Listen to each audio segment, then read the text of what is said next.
আসসালামু আলাইকুম ওয়া রাহমাতুল্লাহি ওয়া বারাকাতুহু। সম্মানিত ভাই ও বন্ধুরা, আজকের এই ভিডিওতে আলোচনা করব, এক বোন জানতে চাচ্ছিলেন যে মাসিক চলাকালীন অবস্থায় তসবিহ হাতে নিয়ে জিকির করা যাবে কিনা, এ বিষয়ে ইসলাম কি বলে।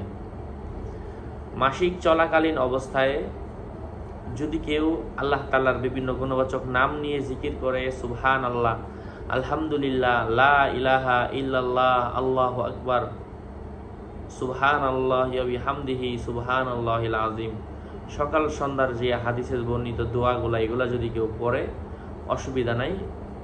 এভাবে সে দোয়া করতে পারে এবং তসবিহ হাতে নিয়ে মাসিক অবস্থায় জিকির করা যাবে। তবে যেই তসবির মধ্যে আল্লাহর নাম লেখা, অনেক তসবিহ এমন বের হয়েছে আল্লাহর নাম লেখা, মুহাম্মদ সাল্লাল্লাহু আলাইহি ওয়াসাল্লামের নাম লেখা আরবিতে খোদাই করে অথবা স্টিকার দিয়ে, রং দিয়ে, তো ওই সমস্ত তসবিহগুলো আপনার এভাবে পড়া যাবে না। মাসিক অবস্থায় ধরাটা ভালো না। মাসিক অবস্থায় আপনি শুধু এই পুঁতির তসবিহগুলো পড়তে পারেন, অথবা যেগুলাতে কোনো কিছু লেখা নাই, পাথরের তসবিহ, আপনি ওইগুলা পড়তে পারেন, অসুবিধা নাই। আল্লাহ সুবহানাহু ওয়া তাআলা আমাদের সবাইকে বোঝার তৌফিক দান করেন। আরও আপডেট পেতে আমার সাথেই থাকবেন।